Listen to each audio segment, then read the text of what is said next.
PMN news, দেশ কি আওয়াজ।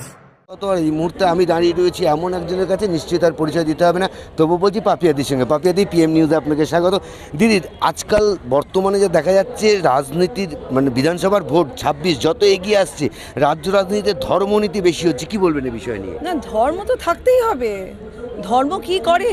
ধর্ম মানুষকে সোজা পথ দেখায়, সুষ্ঠু পথ দেখায়।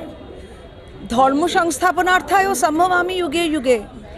অর্থাৎ যখন অধর্ম ধর্মের উপর চেপে বসে, তখন তো তাকে আমাদের স্মরণ করতেই হবে।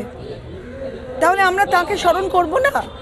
এই গীতা পাঠ নিয়ে কত এই সেকুমাকুদের অনেক রকম বক্তব্য আছে না, তারা আমাদের গীতা আমাদের সব কিছুর উপর চেপে বসে আছে।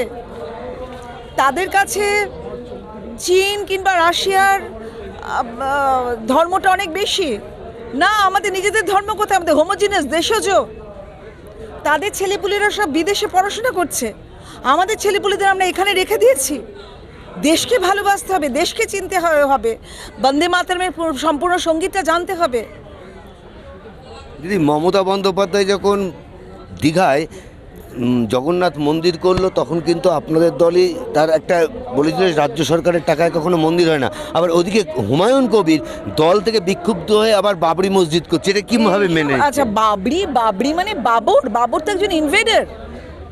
বাবর আমাদের সংস্কৃতি, আমাদের অস্মিতা, আমাদের ইন্টেলেকচুয়াল মানে আমাদের ইন্টেলেক্ট সবটা কেড়ে নিয়েছিল, ধ্বংস করে দিয়েছিল, আমাদের লাইব্রেরি ধ্বংস করেছিল।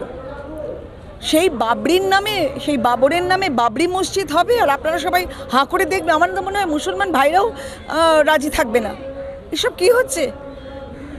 এ তো করলে ঠিক না। আর আমাদের পয়সায়, আমাদের ট্যাক্সের পয়সায় কি করে মন্দির তো হয় ডোনেশনে, ভক্তদের ডোনেশনে। সেটাই আমরা বলেছি, করুন না, যে যত মসজিদ করতে পারে, যে যত মন্দির করুক না, তার ধর্ম নিয়ে থাকুক। কিন্তু তার সাথে দেখতে হবে সেই মন্দির মসজিদ তৈরির জন্যে কত মানুষের কর্মসংস্কৃতিটা ফিরছে। কাজ তো কিছুই নেই, কাজটাকে ভিক্ষাবৃত্তি করিয়ে দিয়েছে। মা বোনেদের, স্বামী বা ভাইদের প্রায় 6 লক্ষ কি আরও বেশি, প্রায় 7 লক্ষ চাকরি ধ্বংস করে তাদের ভিক্ষা ছুড়ে দিচ্ছে। 1000, 1500 মা বোনেরাও হাঁ করে নিয়ে নিচ্ছে। কোথায় একটু লিপস্টিকটা, একটু পানটা, এটা ওইটুকুন টাকায় কি হয়? মদ্যপ স্বামীদের দিয়ে দিতে হচ্ছে সেই টাকা। এটাও কিন্তু একদিক দিয়ে লাভ।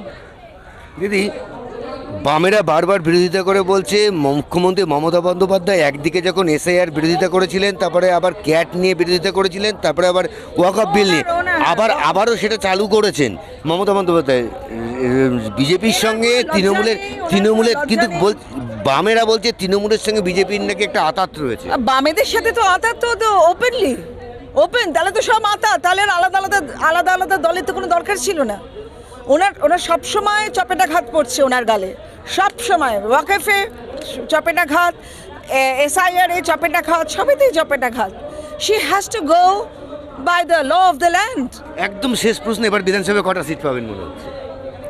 সেটা বিধানসভা সিট অ্যালোকেশন যেরকম হবে, এবং বিধানসভা শুধু নয়, এরপরে এই সরকারটা আর মোটেই থাকবে না। ধন্যবাদ। जनहित से जुड़ी खबरों के लिए PMN न्यूज को लाइक करें, शेयर करें और चैनल को सब्सक्राइब जरूर करें।